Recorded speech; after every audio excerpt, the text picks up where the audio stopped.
श्री स्वामी समर्थ. तुमचं माझ्या चॅनलमध्ये खूप खूप स्वागत आहे. हा माझा पहिलाच व्हिडिओ आहे ज्याच्यामध्ये मी तुमच्याशी समोरासमोर संवाद साधत आहे. तर आज आपण आपली कुलदेवता कशी ओळखायची त्यावरील काही उपाय सेवा हे पाहणार आहोत.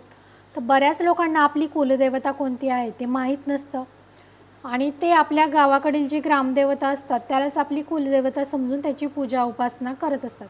तर ग्रामदैवत म्हणजे आपल्या गावाकडे जे देवता मंदिर असतं किंवा जे सर्वच गाव त्या देवाची पूजा उपासना करत असतं त्याला ग्रामदैवत असं म्हणतात.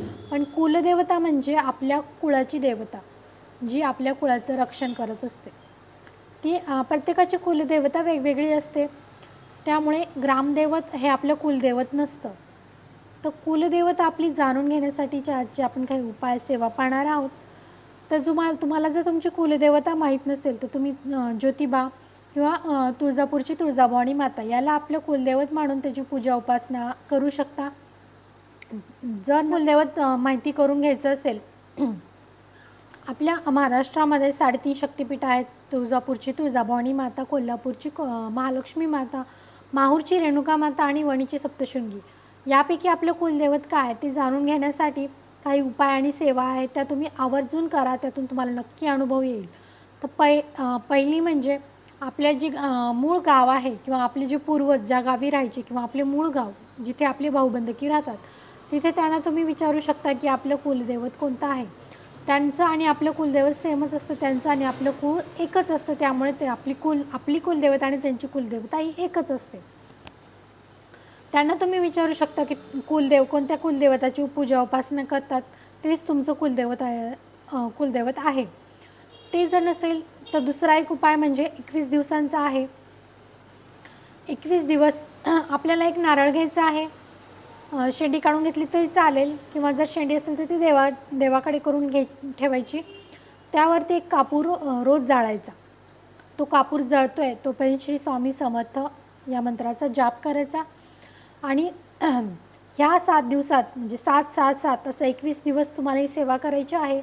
ह्या 7 दिवसात जर त्या नारळाला काही तडा वगैरे गेला तर तुम्ही तो नारळ विसर्जित करायचा, दुसरा आणायचा आणि याच प्रकारे करायचं. कापूर जाळायचा आणि कापूर जळतोय तोपर्यंत श्री स्वामी समर्थ या मंत्राचा जप करायचा. आणि जर शेवटपर्यंत जर तुमचा नारळ जर खराब नाही झाला किंवा काही त्याला तडा वगैरे नाही गेला तर तुम्ही तो नारळ शेवटच्या दिवशी विसर्जित करून टाकायचा. तर 7-7-7 21 दिवस तुम्हाला ही सेवा करायची आहे. ह्या 7 दिवसात एक नारळ, पुढच्या 7 दिवसात दुसरा नारळ, अशा प्रकारे तुम्ही ही सेवा करा. तुम्हाला नक्की या दिवसात काही ना काहीतरी असा अनुभव येईल किंवा काही ना काहीतरी संकेत भेटतील ज्यातून तुम्हाला आपली कुलदेवता कोणती आहे ते समजून येईल. म्हणजे असं की कोणीतरी तुमच्या घरी येईल, ते सांगतील आम्ही ह्या देवाला गेलो होतो, हा या देवाचा प्रसाद आहे. कोणाचा तरी तुम्हाला फोन येईल, तिथून तुम्हाला काहीतरी कळेल किंवा ज्यातून तुम्हाला समजेल की हे आपलं कुलदैवत आहे. ते नसेल तर पुढचा एक उपाय म्हणजे 5 मंगळवार हा उपाय करायचा आहे. तर प्रत्येक मंगळवारी पूर्ण दिवस उपवास धरायचा आणि दिवसभरामध्ये दुर्गा सप्तशती पाठ करायचा. सकाळ दुपारी संध्याकाळी कोणत्याही वेळी तुम्ही हा दुर्गा सप्तशती पाठ करू शकता. या 5 मंगळवारामध्ये तुम्हाला असा काही ना काहीतरी अनुभव येईल की ज्यातून तुम्हाला आपली कुलदेवता कोणती आहे ते समजेल. तुम्हाला काहीतरी स्वप्न तरी पडेल किंवा देवी स्वतः तुमच्या स्वप्नात येईल.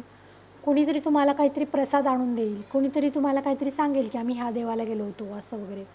अशा प्रकारे काही ना काहीतरी नक्की तुम्हाला संकेत भेटतील ज्यातून तुम्हाला कळेल की आपलं कुलदैवत कोणतं आहे. पण पहा, यातून तुम्हाला नक्की अनुभव येईल. कारण कुलदेवता ही आपल्या कुळाचं रक्षण करत असते. आपल्या घरावरील काही आर्थिक, शारीरिक किंवा मानसिक कोणत्याही प्रकारचं जर काही संकट असेल तर ती आपलं कुलदेवता दूर करत असते. त्यामुळे आपल्याला आपलं कुलदैवत माहीत असणं गरजेचं आहे. आपल्या कुलदेवतेची सेवा आपल्या हातून नक्कीच घडली पाहिजे. यासाठी आपल्याला कुलदैवत माहीत असणं गरजेचं आहे. त्यामुळे तुम्ही हे उपाय नक्की करून पहा. यापैकी कोणताही एक उपाय करा ज्यातून तुम्हाला नक्की अनुभव येईल. माहिती आवडली असेल तर लाईक, शेअर आणि सबस्क्राईब करा. श्री स्वामी समर्थ.